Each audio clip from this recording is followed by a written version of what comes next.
Hi, I'm Cindy Halpern. On this Sunday, it's supposed to be spring. It really isn't. But a lot of the snow is melted, which is good. I just finished exercising for 100 minutes on the treadmill. You know, the doctors tell me it's very good for me, and the more I can do, the better it is, and I try to keep that in mind. When I had the surgery on my moles and my arms, I couldn't do the treadmill for 2 months. My wounds were healing. Now I'm getting scars where I had the molds removed. So for 2 months I could not exercise. So starting Thursday, I exercised for 60 minutes, and then Friday, Saturday, Sunday, just today's the 4th day. And of course, the logic tells you I should be getting used to doing it again, and I should be getting stronger, and it should be getting easier.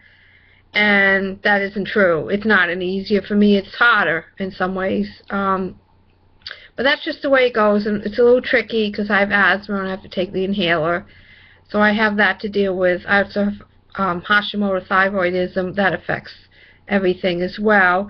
So the usual logic doesn't apply to me, but I have very good blood pressure, but I have high cholesterol, and I can't take the medication for it.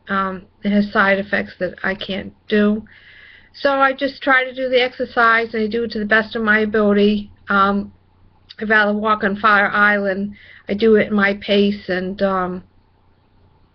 as Terry said online, there's a lot of people walking when you're out and about.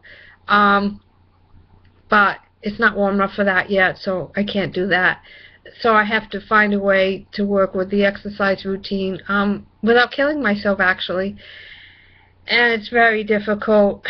And I play music while I'm exercising, but it doesn't help lately to do it. But I keep trying and striving to do better. I'm not going to have a completely healthy lifestyle. I'm not going to give up sweets. It isn't going to happen. Maybe cut down, have it in moderation, have smaller portions. I might be able to do. But, you know, a lot of cursing while I'm on the treadmill. That's what comes out of my mouth because I'm in pain. And wishing that it was over, sweating, trying to reminisce about happy thoughts, just about anything to get my mind off what I'm really doing. It doesn't work. Changing the subject, the tragedy of the 7 Brooklyn Orthodox Jewish children that died in the fire. And it's beyond sad because a hot plate left on overnight is responsible for it. And I'm all for people's religions. I mean, I'm Reformed, but I'm all for people, if they want to be very observant, that's fine, but it shouldn't cost children's lives. And yes, a lot of people are going to be angry for me saying this, but they should have the electricity, be able to turn it on. I mean, it isn't God saying, don't turn the electricity on. It really isn't. God wants children to be well. God wants people to be well. God wants to be worshipped and respected. But, you know, it's a homemade remedy.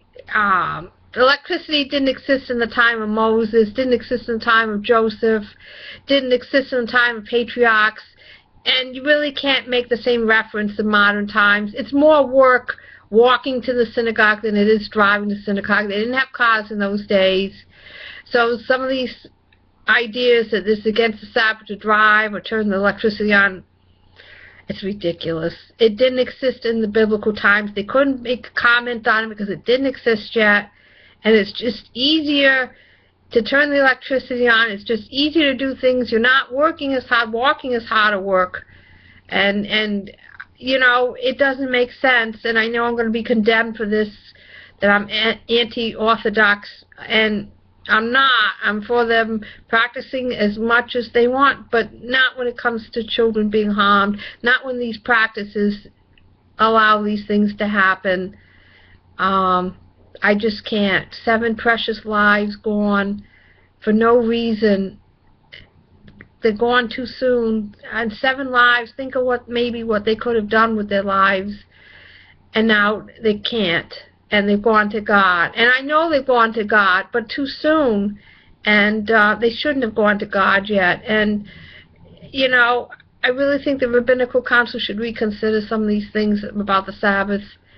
I even heard that the father didn't want to be contacted because it's Sabbath. I'm sorry, but if your children are dead, you want to know. You need to know. You need to come home. You need to get in a car and come home. And, you know, life comes before anything. And, you know, the Sabbath is supposed to be suspended if it's about life. And the mother and the wife is on life support, and the daughter. And, you know, observing Shabbat is fine, and it's a beautiful tradition. There's nothing wrong with it. But not when it takes a life, and especially not 7 lives. It's just my personal opinion. I know people say, oh, you don't follow the Torah, you reform. But the greatest mitzvah you can do is to keep your children safe. And that has to take precedent over all these other traditions. And that's just what I think. And I'm beyond sad. And, of course, my deepest sympathy to these people. These are just my thoughts. And I have a right to them. And I'm sorry if I offended somebody, but this is how I feel.